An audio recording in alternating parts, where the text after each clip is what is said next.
Por que o plano de saúde subiu tanto? Você que está com essa dúvida, entenda de uma vez por todas como funciona o reajuste dos planos de saúde e o que você pode fazer para reduzir esse valor.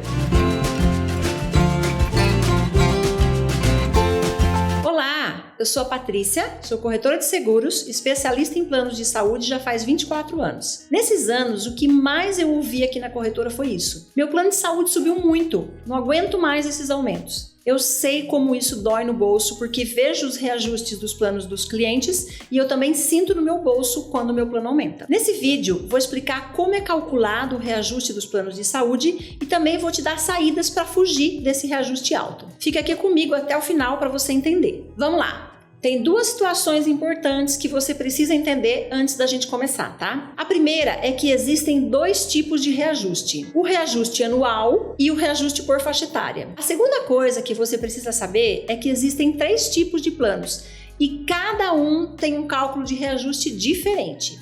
Os tipos de planos são plano individual ou familiar, que a contratação é feita pelo seu CPF, o plano coletivo por adesão, que a contratação é de acordo com a sua profissão e por um sindicato ou associação, e o plano empresarial, onde a contratação é feita pelo seu CNPJ. Em todas as formas de contratação são aplicados 2 reajustes, o anual e o reajuste por faixa etária. Mas como o reajuste é calculado, muda de acordo com o tipo de contratação. Vamos começar pelo primeiro tipo de plano, que é o plano individual ou familiar, aquele que você contrata diretamente com o seu CPF. Em termos de reajuste, esse é o melhor plano, porque a ANS, a Agência Nacional de Saúde Suplementar, limita o percentual de reajuste anual e obriga as operadoras a reajustarem no máximo o percentual que a ANS determinou. Para você ter uma ideia, no período de maio de 2020 a abril de 2021, o reajuste dos planos individuais que foi determinado pela ANS foi de 8,14%. Para fazer esse cálculo, a ANS faz uma combinação da variação das despesas que as operadoras tiveram com os planos no ano anterior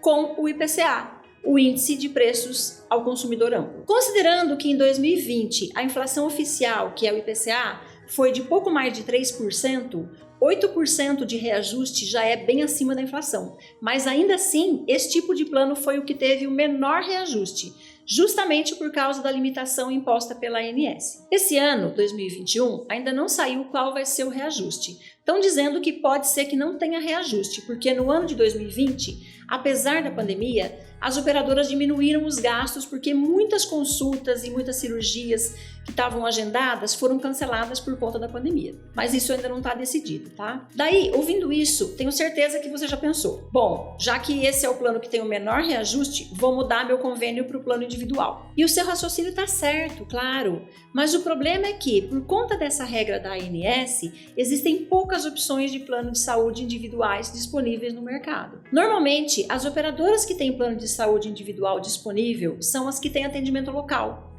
Vou dar alguns exemplos. Em São Paulo, tem várias opções de planos individuais, mas todos eles só têm atendimento local ou no máximo regional. Se você mora em uma cidade pequena, do interior, por exemplo, dificilmente você vai encontrar um plano de saúde individual para comprar na sua cidade. E se você quer ou precisa de um plano de saúde com atendimento nacional e com bons hospitais na rede de atendimento, você não vai encontrar um plano individual que te atenda. É uma pena, mas é a nossa realidade. Mas calma, não desanima. Mais pra frente eu vou te dar soluções para pagar mais barato, tá? Aguenta aí que a gente já vai falar disso. Continuando a linha de raciocínio, a segunda forma de contratação é pelo plano coletivo por adesão. Essa contratação não é considerada pessoa física, e sim empresarial, porque a contratação não é feita pelo seu CPF, e sim através de um sindicato ou uma associação, de acordo com a sua profissão. No plano coletivo por adesão, também entra na jogada uma administradora, como por exemplo a Qualicorp, que é uma das maiores. A administradora faz justamente a administração do seu contrato. É ela que junta você, a operadora ou seguradora. Nesse plano, você vai fazer parte de um grupo de acordo com a sua profissão. Por exemplo, se você é dentista em São Paulo, a associação que tem parceria com a Qualicorp é a APCD, a Associação Paulista de Cirurgiões Dentistas. Outro exemplo, existe um sindicato em São Paulo que permite a adesão de qualquer profissão. É o SIMP, Sindicato das Micro e Pequenas Indústrias. São exemplos para você entender como funciona o plano por adesão, tá? Cada profissão tem um sindicato ou uma associação diferente. Bom, voltando ao reajuste. No caso dos planos por adesão, a ANS não fixa os reajustes. A ANS permite que o cálculo seja negociado entre a operadora e o sindicato ou a associação. Então, o reajuste do plano por adesão depende do sindicato que você faz parte. Voltando no exemplo do Simp, suponhamos que você contratou um plano da Sul América através do Simp. A Sul América, junto com a Qualicorp, vai analisar o quanto essas pessoas que estão nesse grupo usaram o plano, quanto de despesa a Sul América teve com esse grupo. Daí, com base nessas despesas e no quanto teve de inflação médica, a Sul América calcula o reajuste. A inflação médica é o aumento nos valores de consultas, exames, no que os hospitais e as clínicas cobram e no aumento do custo do material cirúrgico, por exemplo. Informação importante sobre o reajuste do plano por adesão. Quando você contrata esse tipo de plano, você está entrando em um grupo, certo? Esse grupo já tem uma data de reajuste pré-determinada. Então, não necessariamente o seu plano vai subir depois de um ano de contratação. Pode ser que o reajuste desse grupo seja 2 meses depois que você contratou, por exemplo. Para entender melhor, suponhamos que você contratou um plano da Amil pela Qualicorp no mês de maio. E a Amil na Qualicorp reajusta os planos em junho. Isso quer dizer que no mês seguinte que você contratou, você já vai ter reajuste porque a Amil já tinha programação de reajustar os planos da Qualicorp em junho, entendeu? Se você quiser saber mais sobre esse tipo de contratação, pode me chamar que eu ou alguém da minha equipe vamos te falar qual o mês de reajuste do seu plano e vamos te ajudar com a contratação, beleza? Assim você pode se programar com os valores, né? A terceira e última forma de contratação é pelo plano empresarial. Nesse contrato, a proposta é assinada diretamente pelo seu CNPJ com a operadora de saúde. Não tem nenhum intermediário, a não ser a corretora de seguros, claro. No plano empresarial, a forma como é calculado o reajuste é a mesma que o plano por adesão.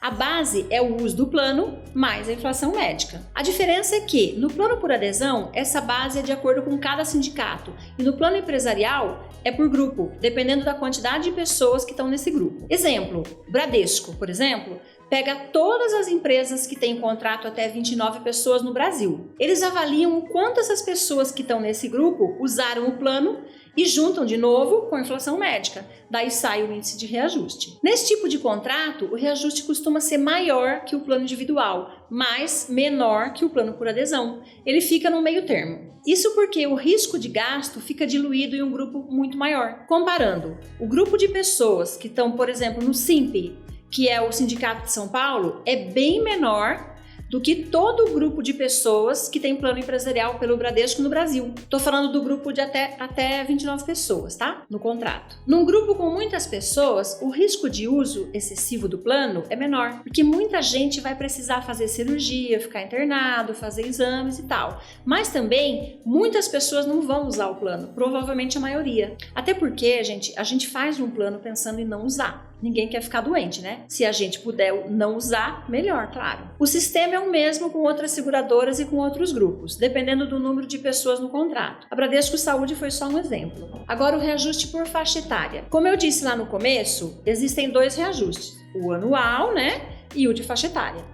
Em todas as situações que eu expliquei até agora, eu falei do reajuste anual. O reajuste por faixa etária é de acordo com a sua idade. Eu vou mostrar aqui uma tabela de idades para você ver quando vai ser o reajuste por faixa etária no seu caso. Olha na tabela. Por exemplo, de 0 a 18 anos, quer dizer que o preço é o mesmo. O reajuste vai ser só anual. Quando o jovem completar 19 anos, vai ter mudança de faixa etária e, consequentemente, o reajuste por faixa etária. E assim continua com todas as idades, até que a pessoa complete 59 anos. A partir de 59 anos, o reajuste por faixa etária vai ser maior. E aí, daí em diante, né, você só vai ter o reajuste anual. Ainda vou falar de soluções para reduzir o custo com o plano de saúde, mas antes, se você achou que o conteúdo está sendo útil para você, deixa um joinha aqui e se inscreve no canal, beleza? Bom, agora que você teve uma noção de como funciona o reajuste do seu plano de saúde, você me pergunta, e agora? Agora eu te falo que ficar sem plano não é uma opção, que dá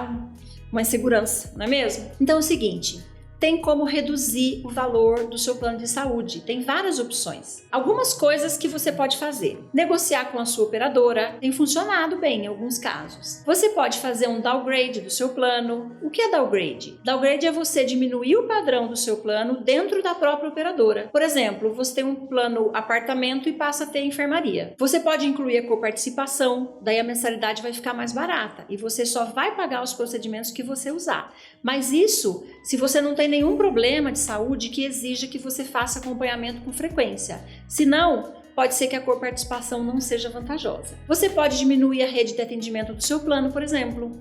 Você tem um plano com atendimento nacional e muda para atendimento regional ou local. E você pode simplesmente trocar de operadora. Daí você me pergunta, mas e as carências? Dá para mudar de plano sem ter que cumprir novas carências. Tem duas formas de fazer isso. Uma é pelo processo de compra de carência e a outra é fazendo a portabilidade. Se você quer saber como fazer para reduzir o valor do seu plano de saúde com mais detalhes, a gente tem um vídeo que explica tudo sobre isso. Vou deixar aqui em cima para você, tá? Um link do vídeo. E vou deixar o link aqui na descrição também, tá bom? Se você quiser me trazer a sua situação, eu ou alguém da minha equipe, podemos fazer uma análise detalhada do seu plano atual e a gente te apresenta quais as opções de redução de custo vão ser mais adequadas para o seu caso. Essa análise tem que ser feita com muito cuidado e com muita responsabilidade, porque envolve a coisa mais preciosa que a gente tem, que é a nossa saúde. Agora eu quero saber de você.